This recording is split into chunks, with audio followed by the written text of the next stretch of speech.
दुनिया ताजमहल को प्यार की निशानी कहती है, लेकिन क्या आप जानते हैं, कुछ इतिहासकार इसे जुनून, जिद और साम्राज्य के पतन की शुरुआत भी कहते हैं। और सबसे डरावनी बात, जिस इमारत को दुनिया का सबसे खूबसूरत अजूबा माना जाता है, वही इमारत हजारों लोगों की चुपचाप कुर्बानी भी है। आज की कहानी सिर्फ ताजमहल की नहीं, ये कहानी है उस कीमत की जो कभी बताई नहीं गई। एक बार फिर से आपका स्वागत है अनसीन वर्ल्ड में। दोस्तों, आज हम इतिहास की उस परत को खोलेंगे जिसे स्कूल की किताबों ने कभी छुआ तक नहीं, क्योंकि ताजमहल सिर्फ एक इमारत नहीं, ये एक ऐसा रहस्य है जो 400 साल बाद भी खामोश नहीं हुआ। वीडियो के अंत तक आप जानेंगे ताजमहल को अर्थक्वेक प्रूफ क्यों बनाया गया, यमुना के किनारे इसे बनाना लगभग नामुमकिन क्यों था, और क्यों कहा जाता है कि इस एक इमारत ने मुगल एम्पायर की कमर तोड़ दी। तो वीडियो छोड़िए मत।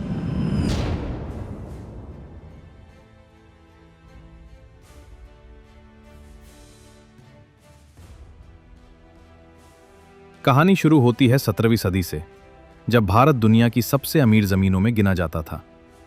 तब मुगल एम्पायर इतना ताकतवर था कि यूरोप के राजा यहां से लूटे हुए सोने पर अपने महल चला रहे थे। और इसी साम्राज्य के बीच जंग लेती है एक ऐसी कहानी जो अमर भी है और डरावनी भी। इस कहानी का केंद्र है एक बादशाह, शाहजहां। इतिहास उन्हें महान शासक कहता है, लेकिन कम लोग जानते हैं वो एक बेहद भावुक इंसान भी थे। जिस दिन उन्होंने मुमताज महल को खोया, उसी दिन शाहजहां भी अंदर से टूट गए। कहा जाता है मुमताज की मौत के बाद शाहजहां ने खुद को राजा नहीं, एक विधुर समझना शुरू कर दिया।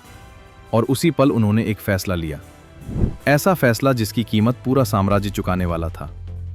शाहजहां चाहते थे दुनिया में ऐसा मकबरा बने जो पहले कभी न बना हो, और शायद दोबारा कभी न बने। न सिर्फ सुंदर बल्कि अमर। लेकिन सवाल यह है, क्या किसी इंसान का सपना इतना बड़ा हो सकता है कि वो हजारों जिंदगियों से बड़ा बन जाए? ताजमहल यमुना नदी के बिल्कुल पास बना है। आज के इंजीनियर भी कहेंगे नदी के किनारे इतना भारी ढांचा बनाना एक इंजीनियरिंग सुइसाइड है। तो 400 साल पहले ये कैसे मुमकिन हुआ? मुगल इंजीनियर्स ने जमीन के नीचे सैकड़ों गहरे गड्ढे खोदे। इन गड्ढों में पत्थर, लकड़ी और खास मिश्रण भरा गया ताकि जमीन कभी धंसे नहीं। ये तरीका इतना आगे का था कि आज भी सिविल इंजीनियरिंग में इसकी मिसाल दी जाती है। लेकिन ये तो सिर्फ शुरुआत थी।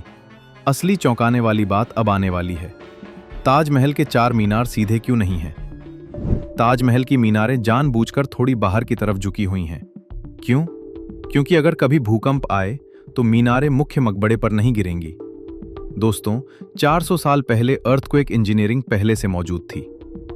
अब जरा सोचिए, जब ये इमारत बन रही थी तब न क्रेन्स थे न मशीन्स, सब कुछ हाथों, जानवरों और इंसानी हिम्मत से।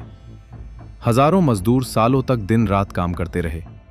इतिहास में दर्ज है, इस प्रोजेक्ट के कारण आसपास के इलाकों में खाने की कमी तक हो गई। शाहजहां को कोई फर्क नहीं पड़ा।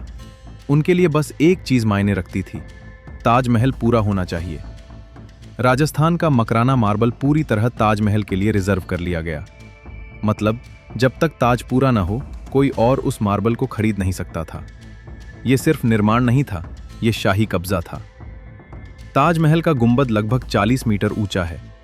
आज इसे बनाने के लिए स्टील स्ट्रक्चर चाहिए, लेकिन तब सिर्फ पत्थर। स्ट्रेस कैलकुलेशन इतनी परफेक्ट थी कि गुंबद 400 साल बाद भी खड़ा है। ताजमहल दिन में 4 रंग बदलता है, सुबह धुंधला, दोपहर को चमकदार, शाम को सुनहरा और रात में रहस्यमयी। कुछ लोग कहते हैं ये रंग नहीं बदलता, ये शाहजहां के जज्बात बदलता है। लेकिन इस कहानी का सबसे दर्दनाक हिस्सा अभी बाकी है, क्योंकि ताजमहल पूरा होते होते शाहजहां सब कुछ खो चुके थे। ताजमहल बनने में इतना पैसा लगा कि मुगल ट्रेजरी कमजोर पड़ गई। 4 साल बाद शाहजहां को उनके ही बेटे ने गद्दी से हटा दिया। जिस बादशाह ने दुनिया का अजूबा बनाया, वही कैदी बन गया।